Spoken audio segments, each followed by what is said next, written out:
सुमन और अरव का पवित्र रिश्ता। शहर के सबसे व्यस्त अस्पताल की आईसीयू वार्ड में एक अजीबोगरीब जोड़ी रोज देखी जाती थी।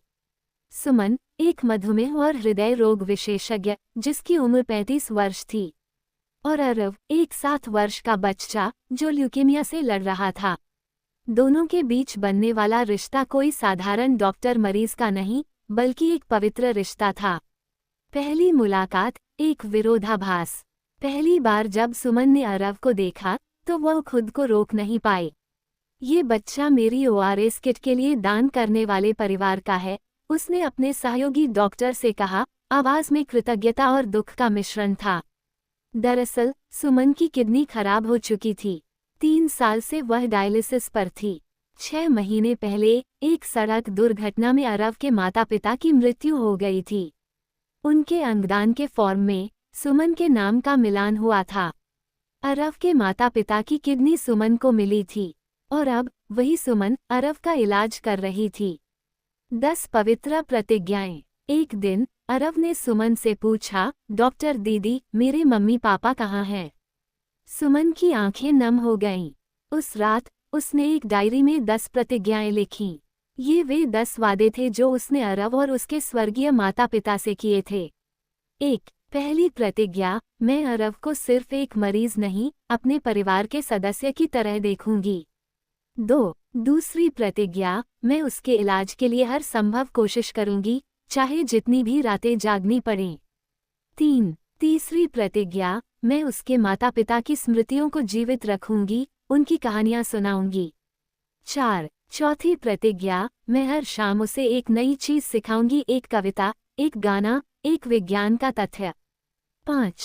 पांचवी प्रतिज्ञा, मैं उसकी हर उपलब्धि, चाहे वह एक लाइन लिखना ही क्यों ना हो, बड़े उत्साह से मनाऊंगी।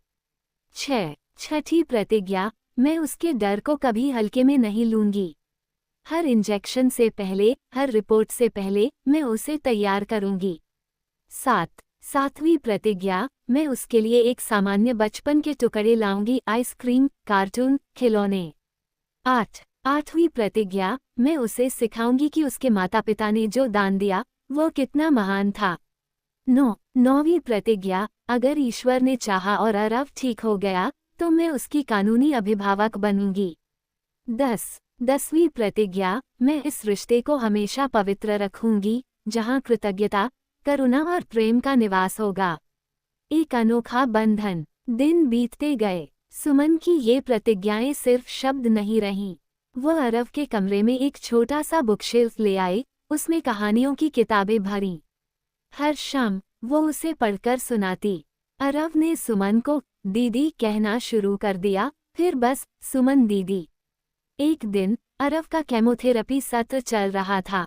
वह बहुत कमजोर था। उसने सुमन से कहा, मुझे डर लग रहा है दीदी। सुमन ने उसका हाथ थाम लिया। मैं यही हूँ, तुम्हारे मम्मी पापा भी तुम्हारे साथ हैं। वो मेरे अंदर रहकर तुम्हारी रक्षा कर रहे हैं।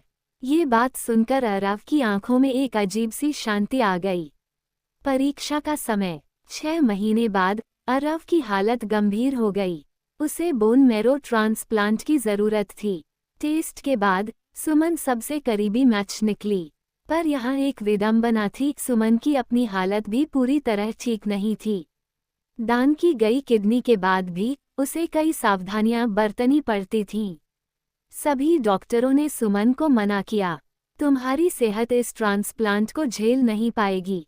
सुमन ने अपनी डायरी में लिखी 10वीं प्रतिज्ञा को देखा, इस रिश्ते को हमेशा पवित्र रखूंगी। उसने फैसला किया, मैं अरव को अपना बोन मैरो दूंगी। ये रिश्ता सिर्फ लेने का नहीं, देने का भी है। अद्भुत चमत्कार। ऑपरेशन से पहली रात सुमन अरव के बिस्तर के पास बैठी थी। अरव ने कमजोर आवाज में कहा, दीदी, अगर मैं ठीक हो गया तो मैं भी डॉक्टर बनूंगा, तुम्हारी तरह। सुमन की आंखें भर आईं। तुम जरूर बनोगे, और तुम मुझसे भी अच्छे डॉक्टर बनोगे। ऑपरेशन सफल रहा। सुमन का बोन मैरो अरव के शरीर ने स्वीकार कर लिया। एक चमत्कार और हुआ, अरव के शरीर में नई कोशिकाओं ने सुमन की किडनी को और भी मजबूती से स्वीकार करना शुरू कर दिया, जैसे दोनों के शरीर अब एक दूसरे के पूरक बन गए हों। पवित्र रिश्ते की परिभाषा। आज 5 साल बाद सुमन और अरव एक ही घर में रहते हैं। सुमन ने अरव को गोद ले लिया है। अरव 12वीं कक्षा में है और विज्ञान विषय लेकर डॉक्टर बनने की तैयारी कर रहा है। एक दिन अरव ने स्कूल के निबंध प्रतियोगिता में लिखा, मेरा पवित्र रिश्ता। उसमें उसने लिखा, पवित्र रिश्ता वह नहीं होता जो खून से बनता है। पवित्र रिश्ता वह होता है जो करुणा से बनता है, कृतज्ञता से बढ़ता है और जिम्मेदारी से पलता है। मेरी सुमन दीदी ने मुझे नया जीवन दिया और मैंने उन्हें अपने माता पिता की यादें वापस दी। हम दोनों ने एक दूसरे को पूरा किया। यही सच्चा पवित्र रिश्ता है। जब सुमन ने ये निबंध पढ़ा तो उसकी आंखों से आंसू छलक पड़े। उसने अपनी पुरानी डायरी खोली जहां उसने 10 प्रतिज्ञाएं लिखी थीं। हर एक प्रतिज्ञा के आगे उसने आज एक नया वाक्य जोड़ा, पूरी हुई। उस दिन सुमन और अरव के बीच का ये पवित्र रिश्ता सिर्फ एक कहानी नहीं रहा, बल्कि एक जीती जागती मिसाल बन गया कि मानवता और प्रेम कैसे दो आत्माओं को एक अनोखे, अटूट और पवित्र बंधन में बांध सकते।